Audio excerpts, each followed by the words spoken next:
From the studios of Farm Journal Broadcast, this is AgDay.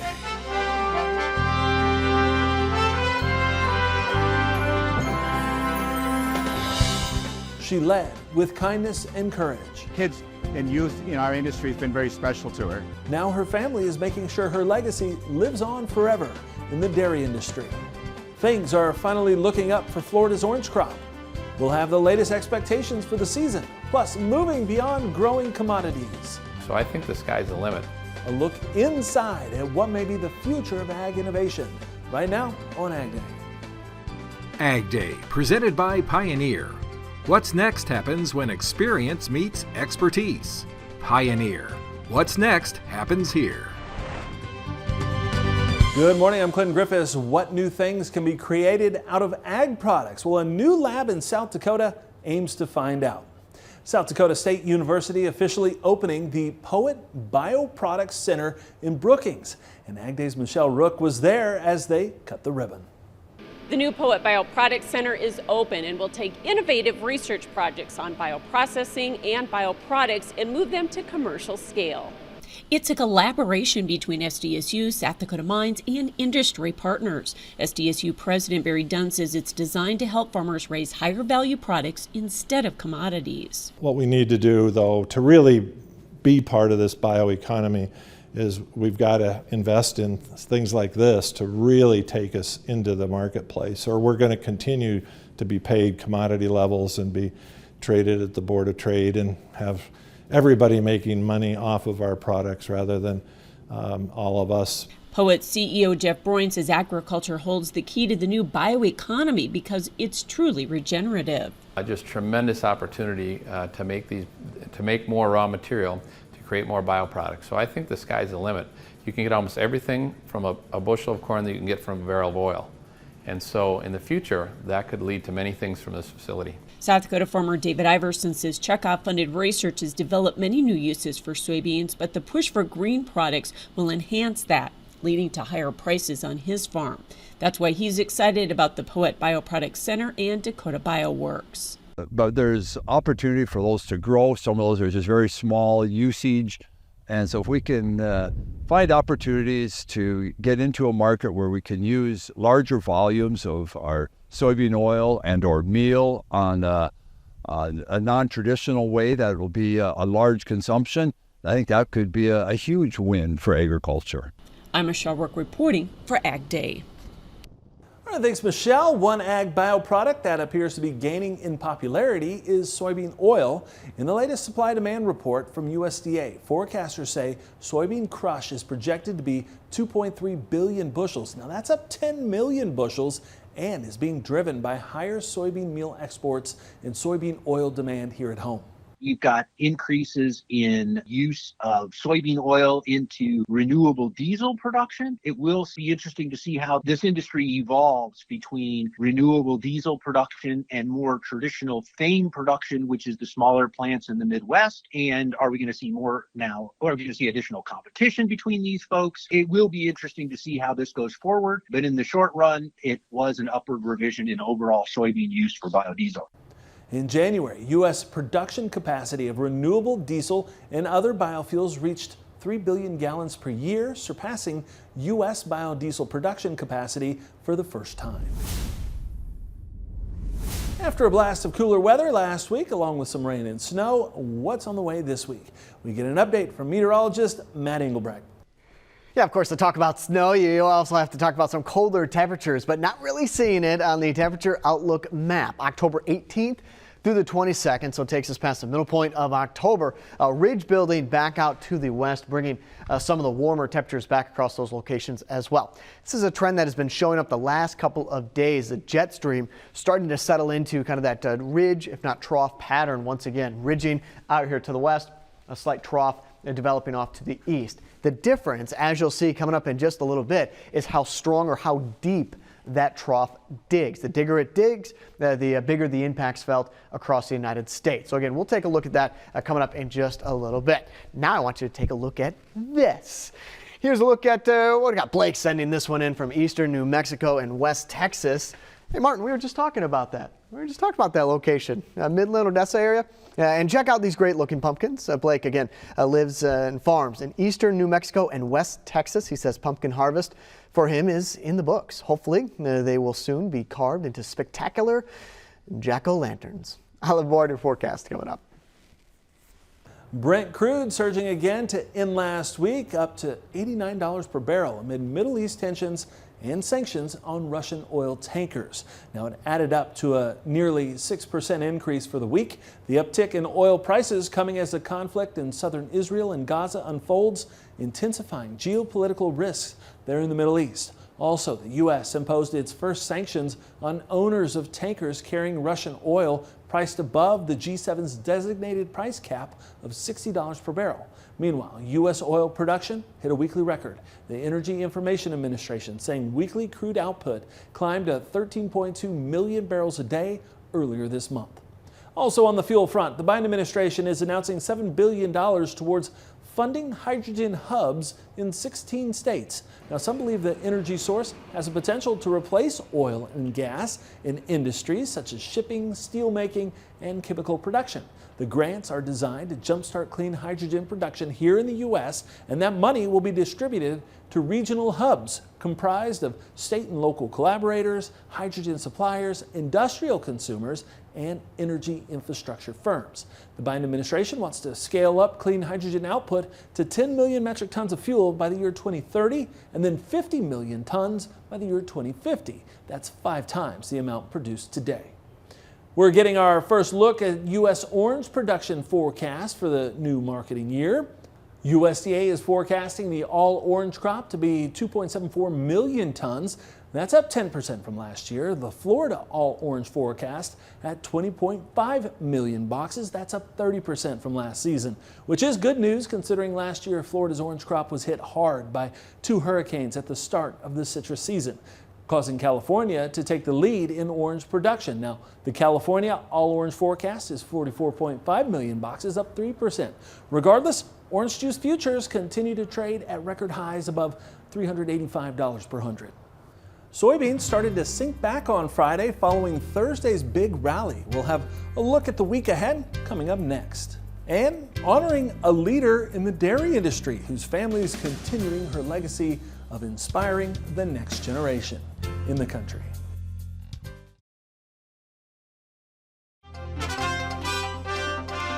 Cage-free appears to be picking up steam in the egg business. The Economic Research Service finding the cage-free flock has grown in the U.S.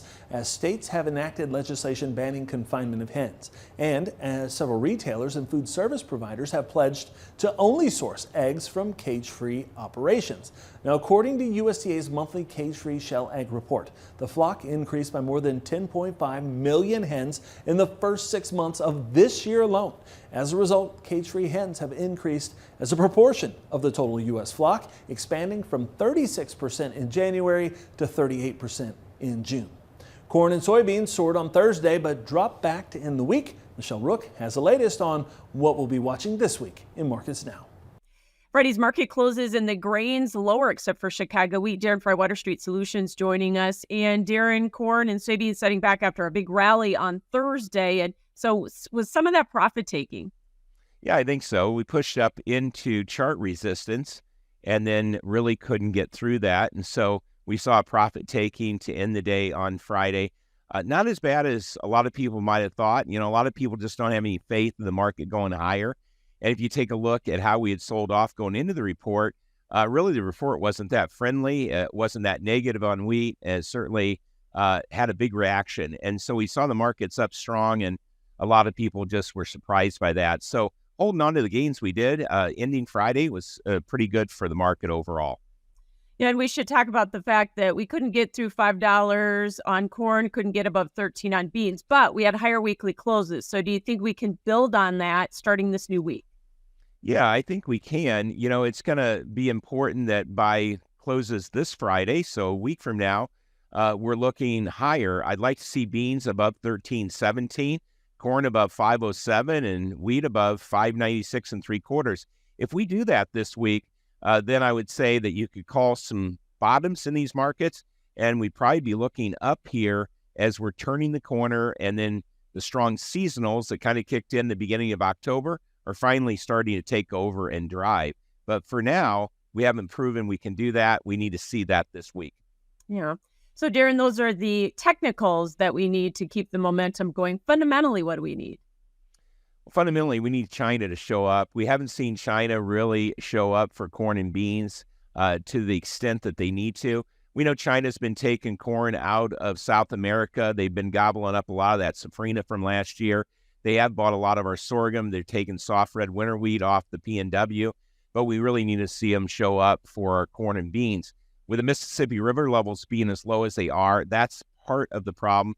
And the Panama Canal is the other problem for them to take shipments out of the U.S. Gulf. And so we really got to see more rain come into the Mississippi, and we got to see something straighten out with that Panama Canal, or I think we're going to have exports that are pretty poor for the next several months out of the Gulf.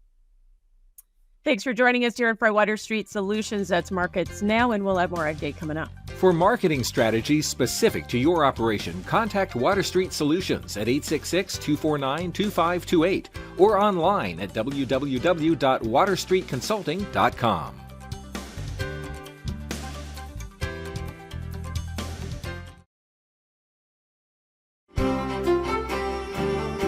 So as I talked about just a little bit ago, I want to show you the overall jet stream going in to this week. We'll have a high amplitude ridge, fancy way of saying these white lines are going pretty high up here to the north. Good indication of warming, but also dry weather returning to the west coast of Four Corners State with above average heat. The trough that came through this past weekend is going to continue to push off to the northeast and swing some of the energy back in and around. So these cold temperatures, if not rainy conditions, will linger through portions of the northeast through our Monday, Tuesday, and Wednesday. Now watch what happens in the middle part of the weekend into next weekend.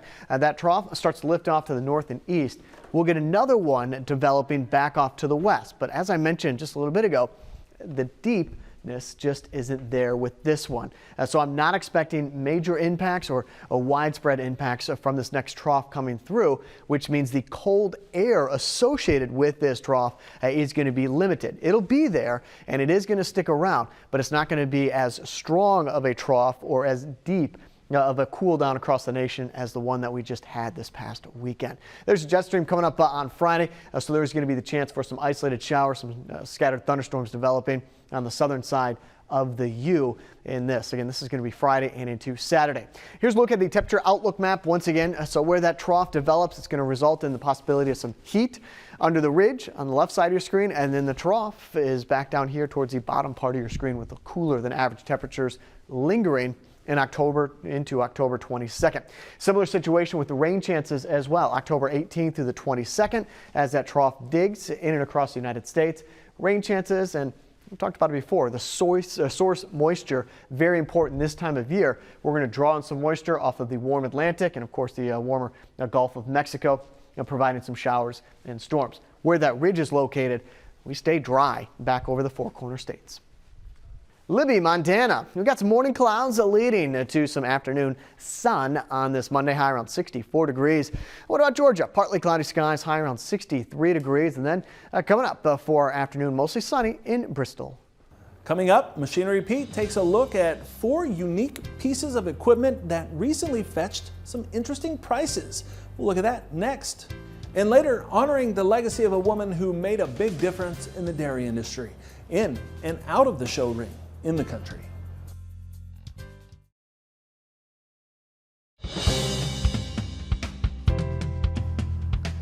Machinery Pete is crisscrossing the country this week with some very interesting auction items and prices. All right, folks, here are 4 of the most eye-catching items I saw sold at auction last week. We're going to start off out in Winter, South Dakota last Tuesday at consignment auction by Grand Auction Service. Sold this really sharp 1986 Massey Ferguson 860 combine, $1,800, one owner, so for $16,500. Now that's the highest auction price on a Massey 860 sold without heads in the U.S. in almost 20 years. Now the next day, last Wednesday, we'll hop over to Michigan, where an online auction had a very unusual tractor, this white 260 Mudder. Now this thing had actually been featured in the August-September 21 issue of Oliver Heritage magazine. It sold for $5,050 last Wednesday. Now the next day, last Thursday, we'll go back out west again to Dickinson, North Dakota. Yoder and Fry auctioneers had a retirement auction, unusual sale for Mike's Excavating. Now Mike started his business 1958, 65 years ago. He's 97 years old now. He retired years ago, but he held back a few items. Sold them last Thursday. One was this 2008 Case WX210 excavator, only 30 hours on it. So 15 years old with 30 hours. That brought $115,000. And folks, we started with Massey Ferguson. That's where we're going to end it. A week ago Saturday on a collector auction in Calora, Maryland, sale by Lehman Auctions, this Massey Ferguson 1100 tricycle narrow front gas, only 676 hours showing on it. Kind of a barn find kind of a deal. It sold for $15,000. That's an all-time record high auction price on a Massey 1100. All right, thanks, Greg. Up next, keeping a tradition in the show ring, how the legacy of one woman who made a difference in the dairy industry will live on in the country. Your next piece of equipment is on MachineryPete.com. Search equipment from dealerships across the country to find what you're looking for. Only on MachineryPete.com.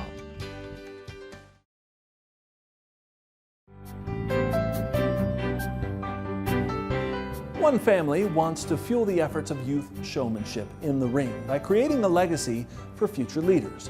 Farm Journal's Tyne Morgan has a story of what's being done to keep the memory of Annette Ostrom alive. You know, she was one of the kindest people that anybody had ever met. Truly genuine. Annette Ostrom was one of life's true treasures. Whether you knew her for 5 minutes or 5 years, I got a front row seat to that. Truly kind. And I can tell you when nobody was looking, she was the exact same way. Jim says his wife Annette loved World Dairy Expo, but even more than Expo, she adored the youth.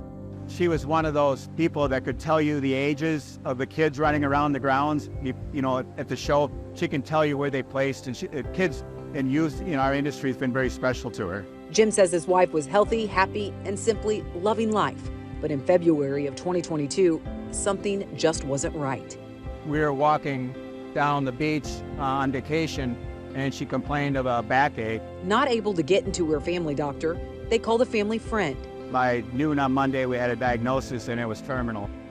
A battle with cancer that Jim says was intense. Yet, just 8 months after that diagnosis, when World Dairy Expo happened, she insisted that that's where she wanted to be. Last year, she wanted to be here to see Tristan's show, and she walked into World Dairy Expo carrying a bag like anybody would, and she left in a wheelchair. And less than 2 weeks after World Dairy Expo last year, Annette passed away. Grieving from such a loss, Jim had already started the process to keep Annette's memory alive the best way he knew how. They have Supreme Champion, they have Grand Champions and Supreme Champion of all breeds here, but they didn't have a Supreme Champion showman in the youth program. So with that, the Ostroms put together a 10-year sponsorship of a youth showmanship contest in honor of Annette. I told her about it. It's the Annette Ostrom Memorial Supreme Champion Trophy. She was the kind of person that would never, ever want something named after her. She warmed up to the idea, and we've got a 10-year commitment to it, but it's really our goal is to do it forever. Last Sunday, as youth entered the ring, emotions were fragile. I want to say cleansing, but a helpful experience, healing experience for our family.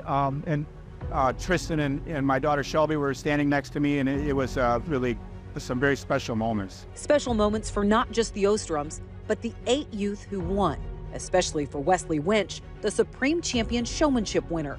It kind of surprised me at first because it was, I don't know, I've never done that good in showmanship, honestly. And winning at World Dairy Expo is just, it's different. It's really exciting. The Ostrom family will dedicate more than $120,000 over the next decade. And Wesley, one of the first to receive the Showmanship Award in Annette's memory, is grateful. Still in shock after winning, Wesley says Jim leaned over to say a few words. He told me that I'm never going to forget this, and I believe he's right. It's once-in-a-lifetime experience. An unforgettable memory in honor of a wife, mom, and avid dairy enthusiast whose second home was in the ring. And as their son Tristan showed this week in that same ring, you can see it's also where Tristan loves to be, following in his mother's footsteps, whose tangible legacy is one that proves everyone can affect change simply by taking the first step and leading with kindness. All right, thanks, Ty. Great to see that Annette's dedication will continue to live on. And that's all the time that we have this morning. We're sure glad you tuned in. From all of us here at AgDay, I'm Clinton Griffiths.